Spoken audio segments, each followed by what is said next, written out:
The papers scattered across my kitchen table like fallen leaves, each one stamped with red ink that might as well have been blood. Final notice. Account closed. Legal action pending. My hands trembled as I picked up the bank statement, the numbers swimming before my eyes through tears I refused to let fall. $63,000. Gone. Just gone. The grandfather clock in the hallway, the one my late husband had restored with his own weathered hands, chimed 9 times. 9 o'clock on a Tuesday morning, and I was sitting in my nightgown, staring at the ruins of what was supposed to be my family's future. My daughter's voice echoed from our phone call the night before. "Mom, we trusted you. We all trusted you. Trust me." The words had hit like a physical blow, leaving me gasping for air in my own kitchen. They had trusted me to handle their business properly, to manage their investment wisely, to be the responsible adult they needed me to be. And somehow in their minds I had failed them. The worst part wasn't the money. It wasn't even the betrayal that cut deeper than any knife I'd ever known. It was the silence that followed.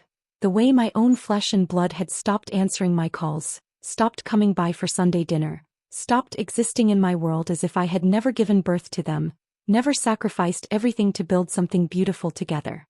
I pressed my palm against the cool surface of the table, feeling every groove, every imperfection in the wood. This table had witnessed 40 years of family dinners, homework sessions, birthday celebrations, and now, this, the end of everything I thought I knew about the people I loved most. The morning sun streamed through my kitchen window, casting long shadows across the chaos of my destroyed dreams. Somewhere in the distance I could hear children laughing on their way to school, their voices a cruel reminder of innocence I'd never get back. The sound of their carefree laughter felt like mockery, like the universe's way of showing me what joy looked like before it was poisoned by betrayal. How did I get here? I wondered, my finger tracing the edge of a foreclosure notice. How did love become this? The coffee maker gurgled in the corner, the same automatic brewing that had marked my mornings for 30 years. Robert used to joke that I was more reliable than that machine, always up and moving before it finished its cycle. Now I sat frozen, unable to do anything but stare at the evidence of my destroyed life while the familiar sounds of morning mocked my paralysis. This story is already stirring something in your heart.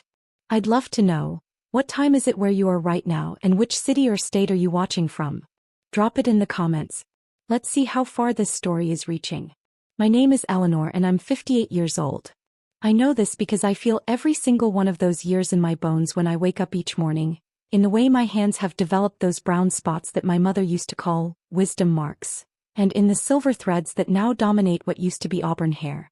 I remember the 1980s like they were yesterday, big hair, shoulder pads, and the overwhelming optimism that came with raising 3 children while my husband worked double shifts at the factory. Those were simpler times when trust was something you gave freely and family meant everything. I remember watching Dallas on Friday nights, arguing with Robert about who shot JR, while the children played at our feet with toys that didn't require batteries or internet connections. Before this nightmare began, my life was woven together with the kind of quiet contentment that comes after decades of building something solid. My husband Robert had passed 5 years earlier, leaving me with a paid-off house, a small savings account, and 3 grown children who called me every Sunday without fail. His death had been sudden. A heart attack at 62, right there in our backyard while he was pruning the apple tree he'd planted when David was born. One moment he was calling out to me about whether I wanted him to save the good apples for pie, and the next moment he was gone, leaving me with 37 years of marriage and a silence so profound it took my breath away. My daughter Sarah lived just 20 minutes away with her 2 teenagers, Emma and Jake. Sarah had inherited my practical nature and Robert's stubborn streak, making her both the most reliable and the most headstrong of my children.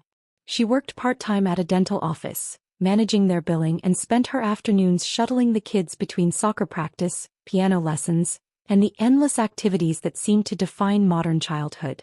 Her husband Tom was a good man, steady and kind, though he worked long hours in construction and came home too tired for much conversation.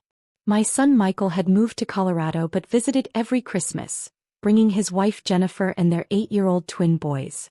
Michael was my analytical child, the one who had excelled in math and science, who had built a successful career in corporate sales by understanding people's needs and finding logical solutions.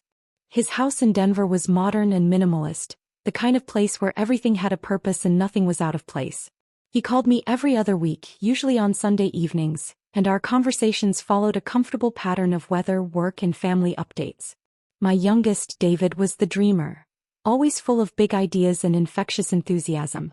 At 32, he still had the same restless energy that had driven him to change majors 3 times in college, to travel across Europe with nothing but a backpack and a guitar, to marry his college sweetheart in a ceremony so bohemian that my mother had worn her disapproval like a Sunday hat. His divorce 2 years earlier had broken something in him, leaving him adrift in a way that broke my mother's heart. He'd moved back to our hometown, renting a small apartment above the bakery on Main Street, taking whatever work he could find while he figured out what came next. I spent my days tending to my garden, where Robert had taught me that tomatoes needed deep roots and patience, that the best vegetables came from soil that had been nurtured season after season. I volunteered at the local library every Tuesday and Thursday, helping elderly patrons navigate the computer system and reading to the preschool storytime group. The children always gathered close when I read, drawn to something in my voice that their parents said reminded them of their own grandmothers. The lines around my eyes had deepened from years of smiling, and my hands bore the calluses of a woman who'd never been afraid of hard work.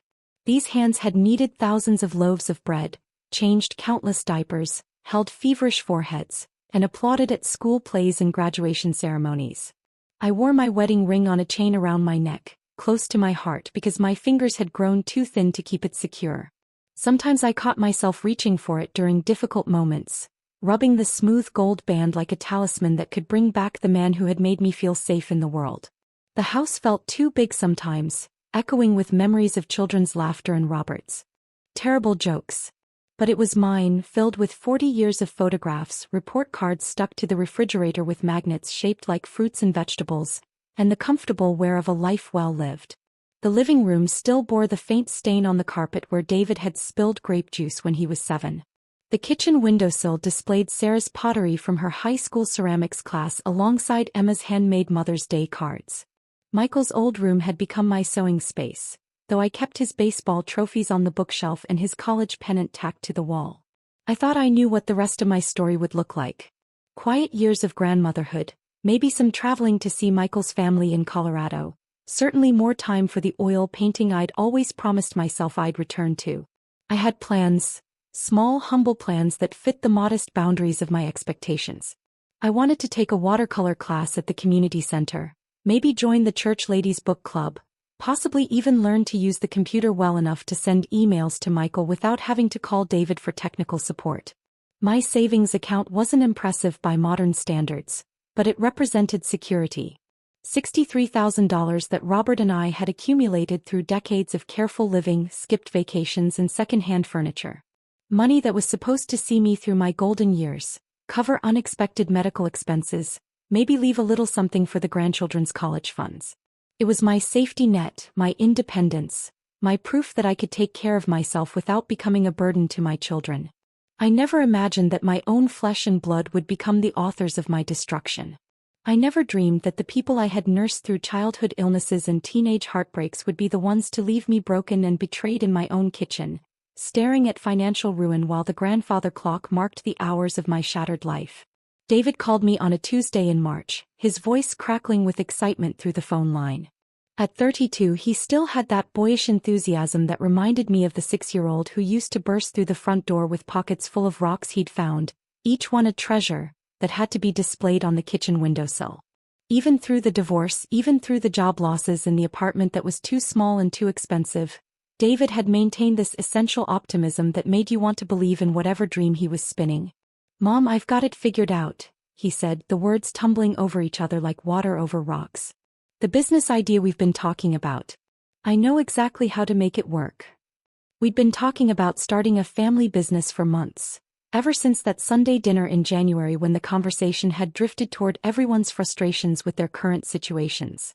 David had been struggling to find his footing since his divorce, bouncing between jobs that never quite fit his creative spirit. A stint at the art supply store that ended when the owner sold to a chain, 3 months at a local restaurant that closed when the chef had a nervous breakdown, temp work at various offices where his artistic sensibilities clashed with corporate culture. Sarah had mentioned wanting to contribute more to the family income while still being available for her teenagers. Tom's construction work was seasonal, and the dental office where she worked had cut her hours when they hired a new full-time receptionist. She'd always been gifted at making ordinary things beautiful. Her dinner parties were works of art, her home decorating inspired envy among her friends, her natural eye for color and composition evident in everything she touched. Michael had been looking for an investment opportunity that would allow him to stay connected to his roots while building something for his own children's future. His corporate job was lucrative but soulless, requiring him to sell products he didn't believe in to people who didn't need them. During his Christmas visit, he talked about wanting to create something meaningful, something that would teach his boys about the value of family working together toward a common goal. The idea of a family catering business had emerged slowly, like a photograph developing in a darkroom. I'd always been known for my cooking. Church potlucks where my casseroles disappeared first, family reunions where cousins fought over the last piece of my apple pie, neighborhood gatherings where people would corner me for recipes that I'd learned from my mother and grandmother, recipes that existed in my hands and heart rather than on paper. My reputation had followed me through 4 decades of community involvement. I was the woman you called when someone was sick and needed meals. I was the grandmother who showed up to school bake sales with items that looked professionally made. I was the neighbor who brought fresh bread to new families and comfort food to grieving households. Cooking wasn't just what I did. It was part of who I was, as essential to my identity as breathing. "Tell me," I said, settling into my favorite chair, the one by the window where the afternoon light was perfect for reading. Outside, March was showing its first hints of spring, with tiny green buds appearing on the maple tree that Robert had planted when we'd first moved into the house. David's plan was ambitious but logical, built on the foundation of our individual strengths and the market research he'd been conducting since our January conversation. We would start small, focusing on intimate gatherings and local events. Sarah would handle the aesthetics, table settings, decorations, the visual elements that turned meals into experiences. Her natural artistic sense, combined with her organizational skills from managing the dental office, made her perfect for creating the kind of memorable presentations that would set us apart from ordinary catering services. Michael would manage the business side from Colorado, handling contracts and marketing through his network of professional contacts. His corporate experience had taught him about profit margins, customer acquisition, and the kind of systematic approach that turned good ideas into sustainable businesses. He'd already started drafting a business plan, complete with financial projections and market analysis that showed real potential for growth in our area. David would be the creative director, developing menus and managing day-to-day operations. His artistic background and his experience in various food service jobs had given him insights into flavor combinations and presentation techniques that could elevate traditional comfort food into something special. He'd been experimenting with recipes in his tiny apartment kitchen, creating fusion dishes that combined my traditional techniques with contemporary flavors. And I would be the heart of it all, the grandmother whose recipes and warmth would make our business feel like home. My role would be to cook, of course, but also to be the face of the family business, the person whose story and personality would connect with customers on an emotional level. In an age of corporate catering and assembly line food service, we would offer something authentic and personal. But here's the thing, Mom, David continued, his voice dropping to that conspiratorial tone I remembered from his childhood, the same tone he'd used when he wanted to convince me to let him stay up late or have ice cream for breakfast. "We need seed money. Not a lot, but enough to get started properly. Equipment, insurance, marketing materials, maybe a small van for deliveries. I've done the math, and $30,000 would let us launch professionally instead of looking like amateurs." $30,000. It was most of my savings, the security blanket that Robert had worked so hard to provide through decades of double shifts and careful budgeting. The money that was supposed to see me through my golden years, cover unexpected medical expenses, maybe leave a little something for the grandchildren's college funds.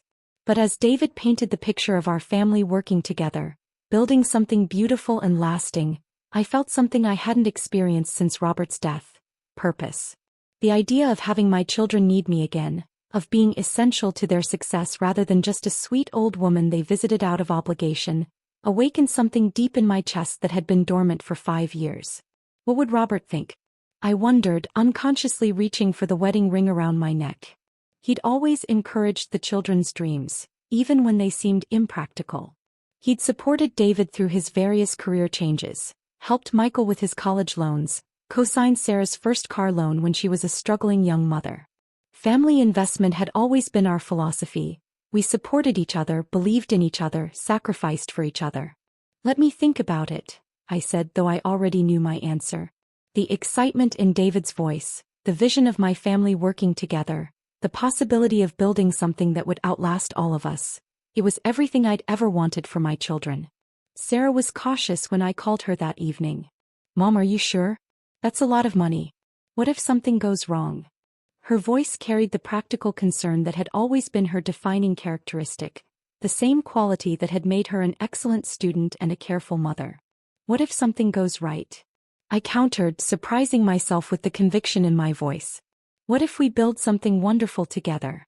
What if this is exactly what our family needs? Michael was more direct during our call the next day.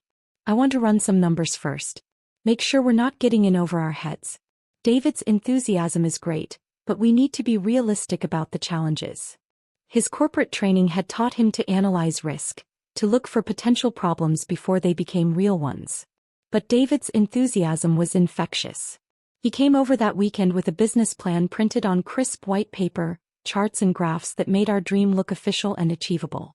He sat at my kitchen table, the same table where I'd helped him with homework, where we'd planned his wedding, where we'd sorted through his divorce papers, and showed me projections that made my heart soar.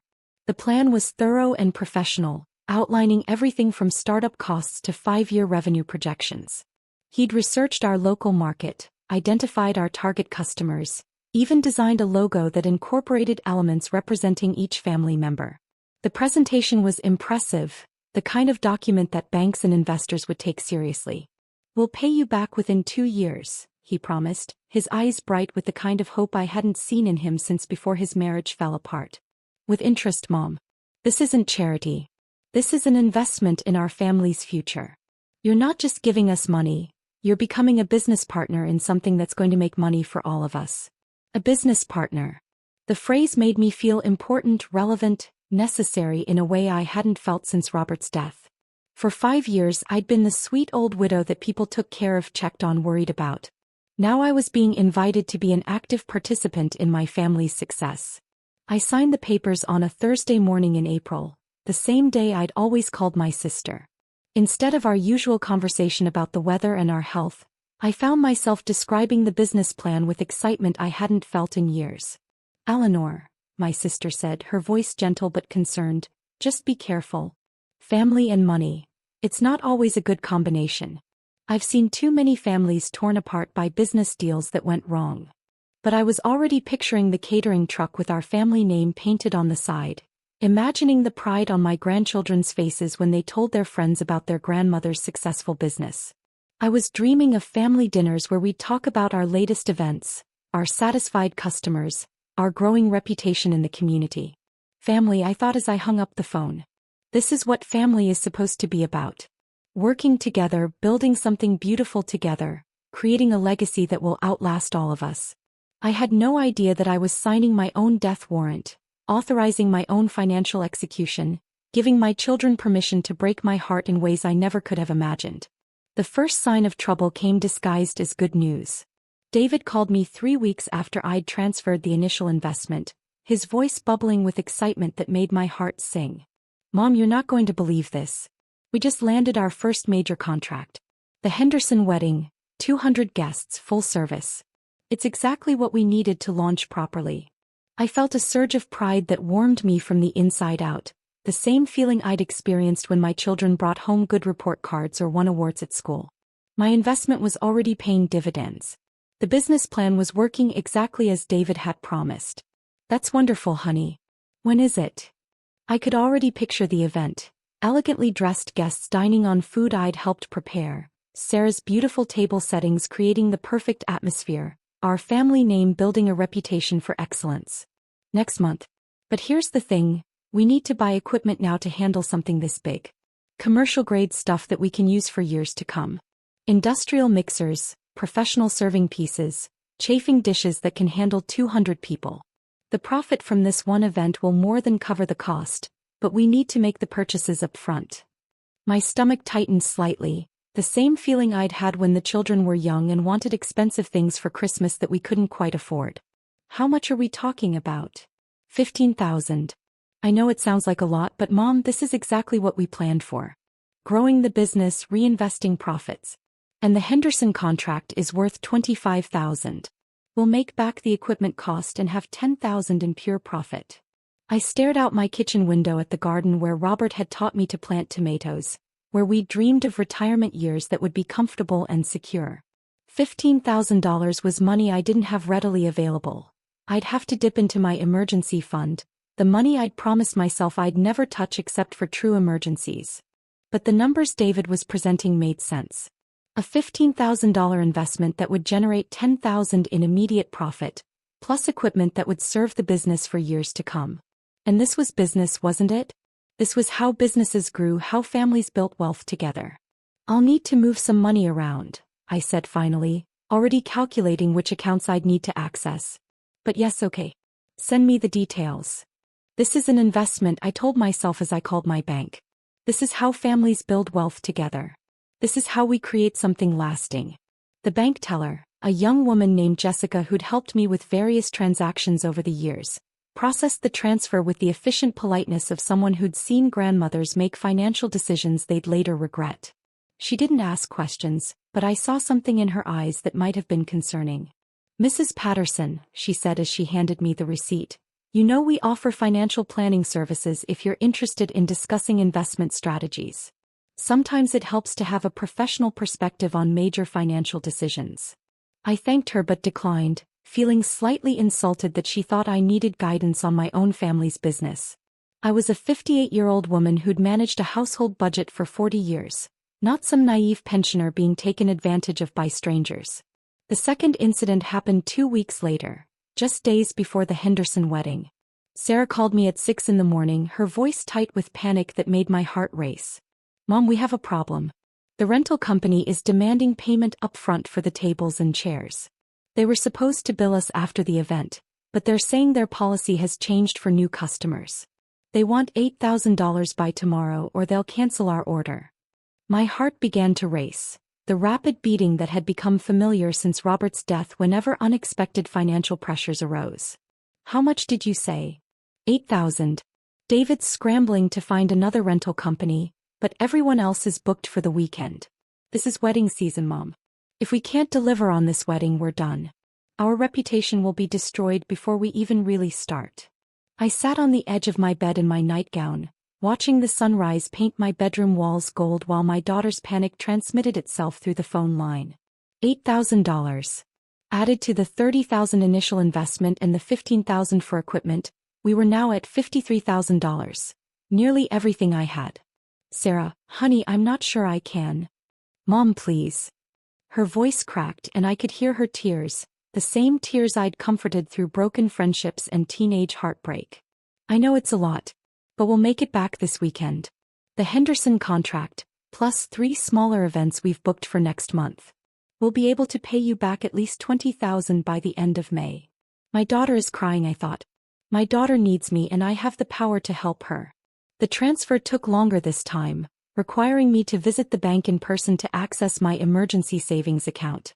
Jessica was working again and I saw her glance at my withdrawal slip with barely concealed alarm. Mrs. Patterson, are you sure about this? This is a substantial withdrawal from your emergency fund. Once this money is gone, you won't have much of a safety net left. It's a family investment, I said firmly, though my hands were shaking as I signed the forms. Sometimes you have to take risks to build something worthwhile.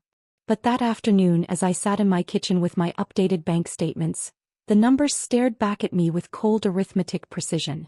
My savings account, once robust enough to provide security and peace of mind, now showed a balance that made my chest tight with anxiety. It's temporary, I told myself. In 2 weeks they'll start paying me back. In 6 months I'll have my security back plus interest. The Henderson wedding was beautiful. David sent me photos throughout the day, elegant table settings that showcase Sarah's artistic vision, guests laughing and dancing under the tent she'd decorated with twinkling lights and flowing fabric, the bride and groom looking radiant against the backdrop of our family's hard work.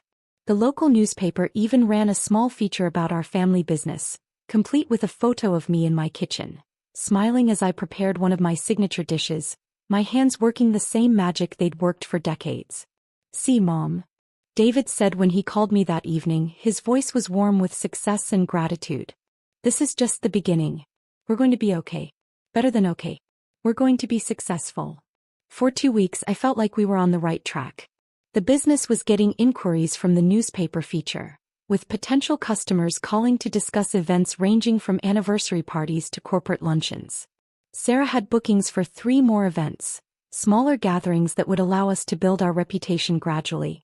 Michael was working on a website from Colorado, creating an online presence that would expand our reach beyond local word-of-mouth marketing.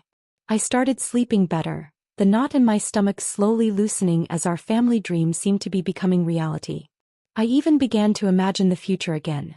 Family dinners where we'd discuss our latest successes, holiday gatherings where my grandchildren would proudly tell their cousins about their grandmother's business, retirement years that would be filled with purpose and achievement rather than just quiet solitude. Then came the third call, the one that began the real nightmare. "Mom, I need to tell you something and I need you to not panic." David's voice was different this time, strained, defensive, carrying an undercurrent of fear that made my blood run cold. "What is it?" I asked, though some part of me already knew that whatever he was about to tell me would change everything. The Henderson check bounced. The world tilted sideways, the kitchen spinning around me like a carnival ride that had broken free from its moorings. "What do you mean bounced?" "They paid with a check and it was returned for insufficient funds. Their bank says the account was closed 2 days after the wedding. We're trying to reach them but they're not answering their phones. Their voicemail box is full and the address they gave us, it doesn't exist. $25,000. Gone. Vanished as if it had never existed. The profit that was supposed to start paying me back, the success that was supposed to validate our family's investment, the foundation that was supposed to support everything we were building together. But the rental company," I said, my voice barely above a whisper. "The equipment. We already paid for everything." "I know, Mom. I know. But listen, we're not giving up. We have legal options. We can take them to court. And we still have the other events coming up. We just need to get through the next few weeks until we can rebuild our cash flow." Cash flow. The business terminology felt foreign and frightening, like a language I'd never learned but was suddenly expected to speak fluently. That night, I sat in my kitchen in the dark, listening to the grandfather clock mark the hours while I tried to comprehend the magnitude of what had happened. For the first time since Robert's death, I felt truly alone. Not just lonely, alone. Isolated by the magnitude of what was happening, by the weight of numbers that seemed to grow heavier with each passing day. What have I done? I wondered, pressing my palms against my eyes until I saw stars. What have I done? The fourth incident was the one that broke me, that shattered whatever remained of my trust and naive optimism.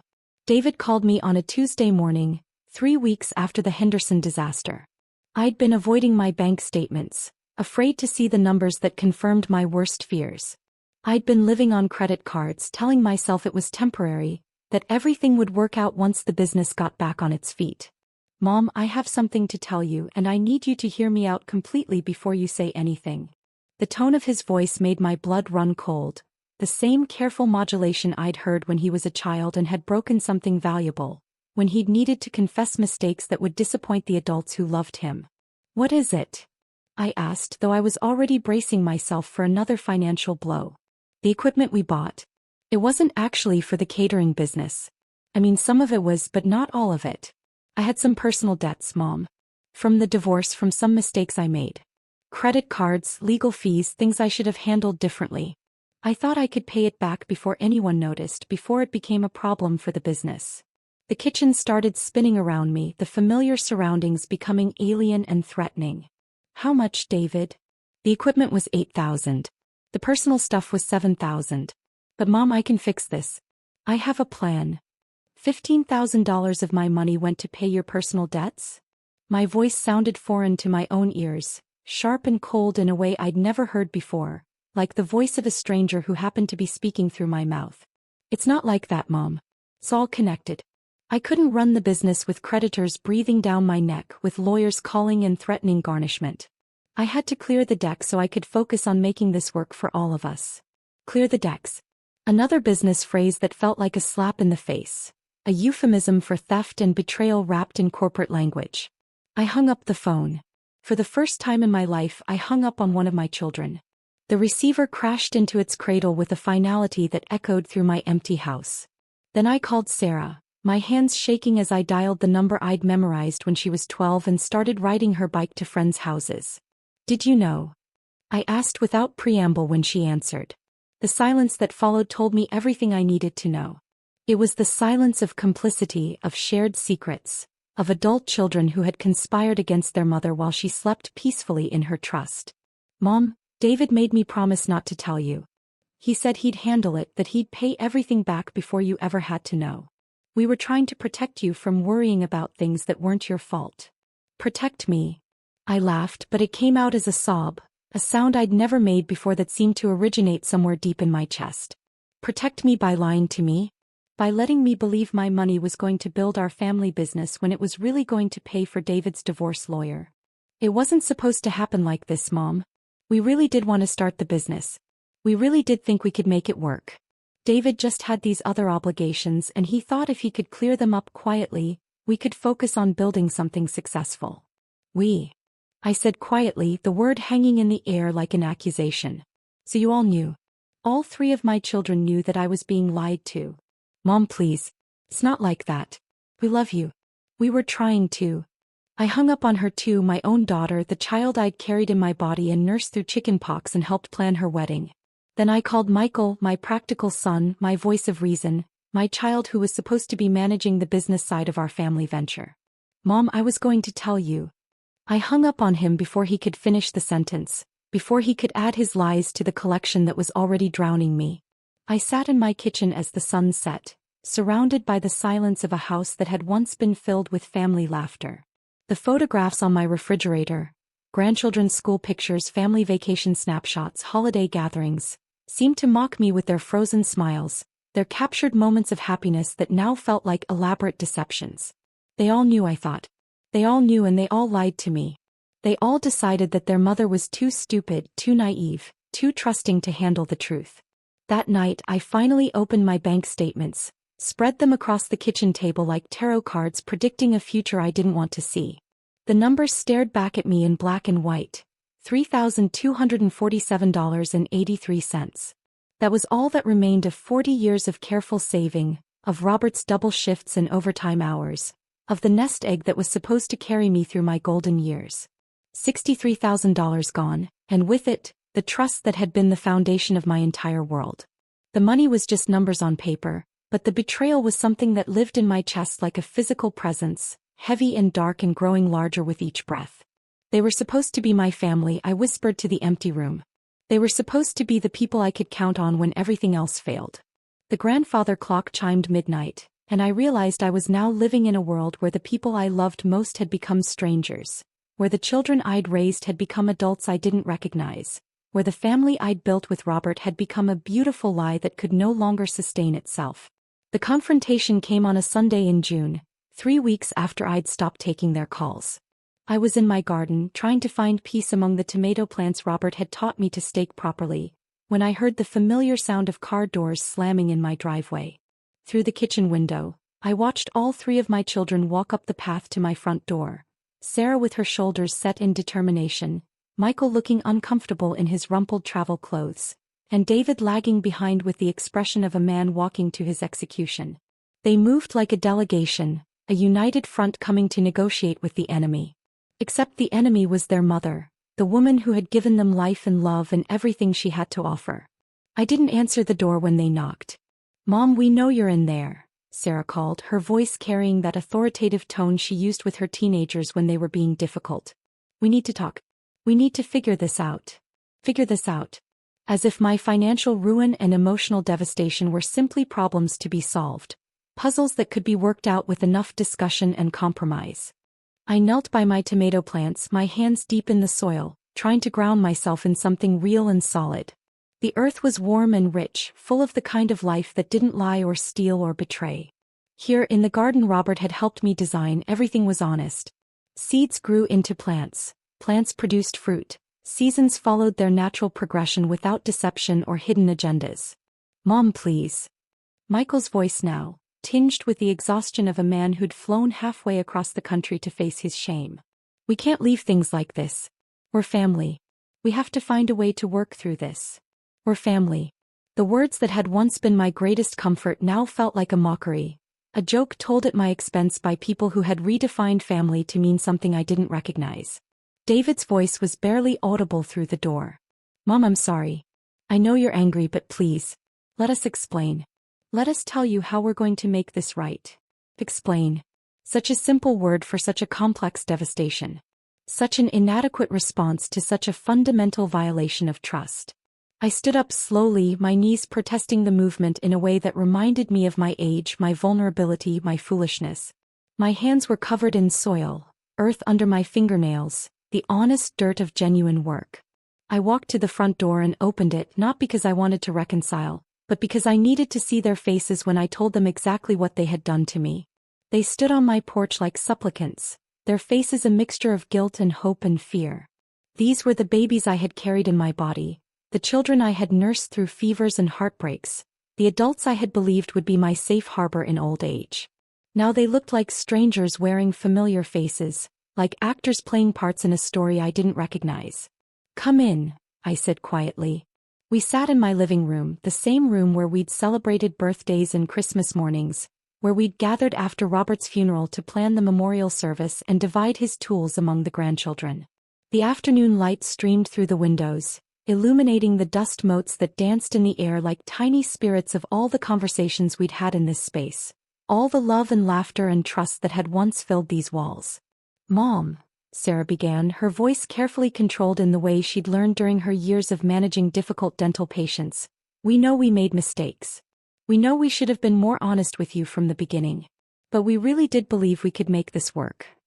I looked at each of them in turn, memorizing their faces, trying to reconcile the people sitting in my living room with the children I thought I knew. Sarah, 35 years old with worry lines that hadn't been there a year ago. Michael, 41 and graying at the temples, wearing the careful expression of a man trying to manage a crisis. David, 32 and broken, his artistic spirit crushed under the weight of his own failures. You took $63,000 from me, I said, my voice calm and steady despite the earthquake happening in my chest. You lied to me repeatedly. You conspired behind my back to deceive me. And now you're here to explain. It wasn't a conspiracy, Mom, Michael said, leaning forward with the earnestness of a man trying to sell me something I'd already decided I didn't want. We were trying to protect you from unnecessary worry while we worked out the problems. We thought we could handle David's personal issues without involving you in the details. Protect me, I repeated, tasting the words like poison. By lying to me. By making decisions about my money without my knowledge. By treating me like a child who couldn't handle the truth about her own investment. We were going to pay you back, David said, his voice cracking like a teenage boy's. We're going to pay you back. The business is still viable, Mom. We just need to restructure, maybe get a loan, maybe find new investors. With what collateral? I asked, my voice growing sharper with each word. With what credit? With what trust from any bank or investor who does their due diligence and discovers that your business plan was built on lies and theft? The silence that followed was deafening, filled with the weight of unspoken truths and the sound of a family breaking apart in real time. You used me, I said, the words falling into the quiet like stones into still water. You used my love for you as a weapon against me. You knew I would do anything for my children, and you used that knowledge to take everything I had. Mom, that's not, Sarah started. That's exactly what you did, I interrupted, my voice rising for the first time. You didn't ask me to help you start a business. You didn't ask me to help David with his personal debts. You didn't ask me to risk my entire financial future on your dreams. You manipulated me into it by making me believe it was about family, about building something together. Building something together. The irony was almost unbearable. We had built something together. A monument to betrayal, a masterpiece of deception, a family business that had succeeded brilliantly at destroying the family it was supposed to unite. We are still family, Michael said desperately. We can still fix this. We can still build something together. I have some money saved and I can get a loan against my house. No, Michael. We can't. I looked at him for a long moment, this son who had always been my practical one, my responsible one, my voice of reason. Because I don't trust you anymore. I don't trust any of you. The words hung in the air like a death sentence, final and irrevocable. You're not just people who made mistakes, I continued, my voice growing stronger with each word. You're people who chose to deceive me. You're people who met in secret to discuss how to handle the old woman who was financing your dreams. You're people who looked me in the eye and lied to me repeatedly without hesitation, without remorse. David was crying now, tears streaming down his face in a way that reminded me of the little boy who used to come to me for comfort when the world hurt him. Mom, I'm sorry. I'm so sorry. I never meant for it to happen like this. I never meant to hurt you. But it did happen like this, I said, standing up slowly and feeling every one of my 58 years in my bones. And now I'm 58 years old with $3,200 to my name and 3 children who have proven they can't be trusted with my heart. I walked to the front door and opened it, letting the June sunshine stream into the room where my family was dissolving like sugar in water, sweet and essential one moment, gone the next. I need you to leave now, I said quietly. I need you to leave and not come back until you can return every penny you took from me. Not some of it. Not most of it. All of it. $63,000, plus whatever interest my savings account would have earned if you hadn't stolen my security and my peace of mind. They left one by one, Sarah crying, Michael looking stunned, David moving like a man in a trance. I watched them through my kitchen window as they stood in my driveway, talking in urgent whispers, trying to figure out how to salvage what couldn't be repaired. When their cars finally pulled away, I sat down at my kitchen table and put my head in my hands. The silence was absolute, broken only by the ticking of the grandfather clock and the sound of my own breathing. This is what betrayal feels like, I thought. This is what it feels like when the people you love most prove they love something else more. The months that followed were the longest of my life. I sold Robert's truck first, the red pickup he'd been so proud of, the one he'd washed every Saturday morning while humming off-key renditions of Johnny Cash songs. A stranger came to look at it on a Tuesday afternoon, kicked the tires with the casual authority of someone who knew engines, and handed me $3,200 in cash. I stood in my driveway watching him drive away with 40 years of my husband's Saturday mornings, and I felt something die inside me that I wasn't sure would ever come back to life. Then I sold my mother's china, the set she'd given me for my wedding, the delicate porcelain flowers that had graced every holiday dinner since 1987. The antique dealer who came to evaluate it was kind but businesslike, explaining that Depression-era china wasn't as valuable as people thought. $800 for a lifetime of Christmas mornings and Easter brunches, for the careful washing and storing that had preserved each piece like a family treasure. I sold my jewelry, including the pearl earrings Robert had given me for our 20th anniversary, the ones I'd worn to Sarah's wedding and Michael's college graduation. I sold my furniture, piece by piece, watching strangers carry away the couch where my children had done homework, the dining room set where we'd celebrated every milestone and holiday. Each transaction felt like amputating a part of my history, cutting away pieces of the life I'd built with Robert and the children who had loved me, or who I'd believed had loved me. The house grew emptier and more echo-filled with each sale, the spaces where furniture had stood looking like missing teeth in a smile. The phone rang constantly at first. Sarah called to check on me, her voice tight with guilt and worry. Michael is trying to discuss solutions, offering to create payment plans and timelines for returning my money. David begging for forgiveness, leaving rambling voicemails about how sorry he was, how he'd never intended for things to go so wrong. I stopped answering after the first week.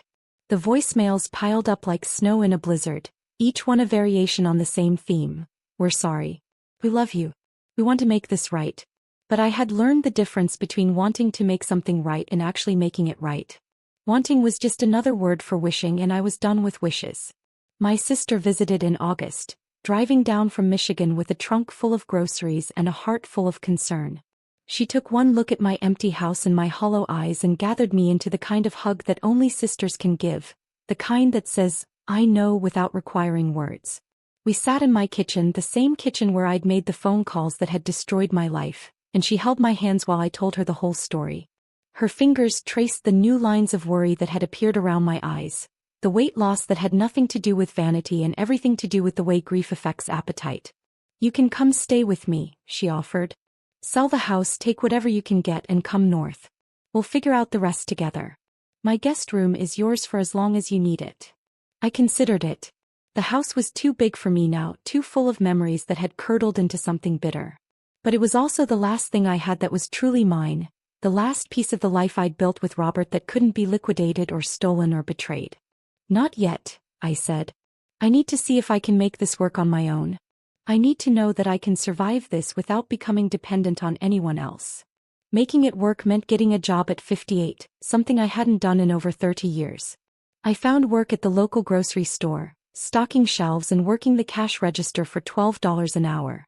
My hands, once soft from years of gardening and cooking, developed new calluses from handling boxes and operating the register.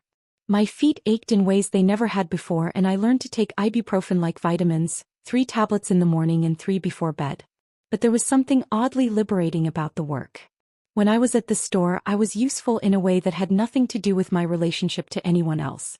I wasn't someone's mother or grandmother or widow. I was just Eleanor, the woman who knew where the pasta sauce was located and who could make change without looking at the register display.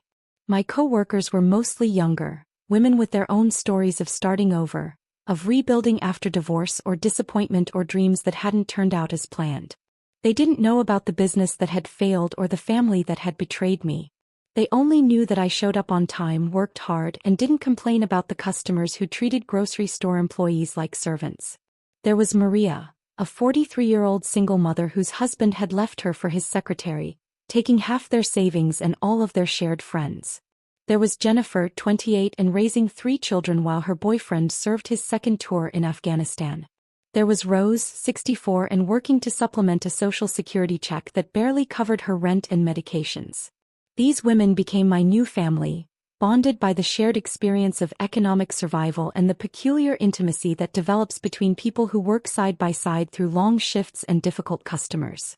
They taught me which supervisors to avoid, which customers tipped well during the holidays, and how to make my feet hurt less by choosing the right shoes and insoles. Christmas was the hardest. For the first time in 35 years, I spent Christmas Day alone. Sarah had sent a card with a photo of the grandchildren, smiling and gap-toothed and growing up without me. Michael had called and left a voicemail saying he was sorry, that he missed me, that he wanted to visit.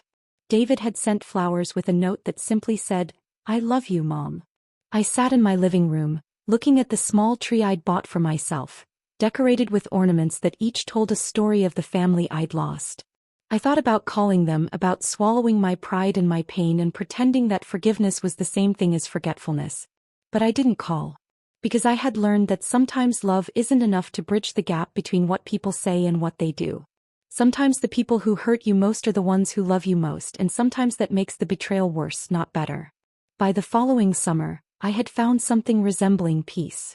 Not happiness exactly, but a kind of calm acceptance of the life I was living instead of the life I'd planned. I had started painting again, the oils and watercolors that had been gathering dust in my closet for years. My paintings were different now. Darker, more complex, full of shadows and half-hidden faces. I painted the kitchen table where I'd signed the papers that changed everything. I painted the garden where I'd tried to find solace in the soil. I painted the grandfather clock that marked the hours of my new reality, each time a reminder that time moved forward whether we wanted it to or not. One evening in July, almost exactly a year after our confrontation, David knocked on my door. He was thinner than before, his face weathered by whatever year he'd lived through without me. He stood on my porch with his hands in his pockets, looking like the little boy who used to confess his mistakes with downcast eyes and genuine remorse. "Mom," he said when I opened the door, "I have something for you." He handed me an envelope, thick with papers and official-looking documents. Inside was a cashier's check for $63,000, along with a letter written in his careful handwriting. "Mom," the letter began, "I know this doesn't undo what I did to you. I know this doesn't give you back the year of trust and peace that I stole from you. But I wanted you to know that I sold my house, my car, everything I owned that had any value. I wanted you to know that I got a second job, that I worked every day for the past year to make this right. I wanted you to know that I understand now what I took from you wasn't just money. It was your sense of safety in the world, your belief that family meant something sacred. I can't give that back to you, but I can give you back your financial security. I can give you back your choices. I love you, Mom. I love you enough to accept that you might never forgive me, but I needed you to know that I finally understand what I did." I stood on my porch holding the check that represented a year of my son's life, A year of second jobs and sacrifice and the kind of dedication he should have shown before he took the money instead of after. This doesn't fix everything, I said finally. I know, he replied. But it's a start. I looked at this man who was my son who had destroyed my trust and spent a year rebuilding it brick by brick. I thought about the grandmother I'd been before all this started, the woman who gave trust freely and loved without reservation. I thought about the woman I'd become, harder and more careful but also perhaps wiser. Yes, I said quietly. It's a start. We didn't hug. We didn't cry. We didn't pretend that a check could repair a broken heart. But we stood there together on my porch, mother and son, learning that sometimes the long road back begins with a single step. The business never happened. The catering company with our family name painted on the side remained a dream that curdled into a nightmare. But something else had been built in its place. A different kind of understanding about love and forgiveness and the complicated mathematics of trust. I kept working at the grocery store, but now it was because I chose to, not because I had to. I kept painting, finding new ways to capture the light that comes after the darkness. I kept living in my house, but now I lived there as a woman who had survived betrayal and discovered that survival, while not the same as happiness, was its own kind of victory. My daughter calls me now every few weeks. We talk about her children, about the weather, about safe topics that don't require us to navigate the minefield of what happened between us. Michael visits twice a year, awkward but genuine in his attempts to rebuild what we lost. David comes by once a month, bringing groceries and helping with yard work, earning his way back into my life one small act of service at a time. We're not the same family we were before. We never will be. But we're learning to be a different kind of family, one built on the recognition that love doesn't always mean trust, that forgiveness doesn't always mean forgetting, and that sometimes the most important thing you can do for someone you love is to let them live with the consequences of their choices. The grandfather clock still chimes the hours in my hallway, marking time in a life that looks nothing like what I'd planned. But it's my life, rebuilt from the ruins of my trust, and there's something to be said for any structure that can survive an earthquake. At 58, I've learned that wisdom sometimes comes disguised as devastation, that strength can be built from the rubble of broken dreams, and that the people who love you most can also be the ones who teach you the most about the difference between love and trust, between forgiveness and foolishness, between family and the fantasy of what family should be. If you've made it this far, thank you for walking this road with me. I hope this story gave you strength, or at least the feeling that you're not alone. Comment where you're watching from and maybe subscribe. Let's build a place where voices like mine, and maybe even yours, are finally heard.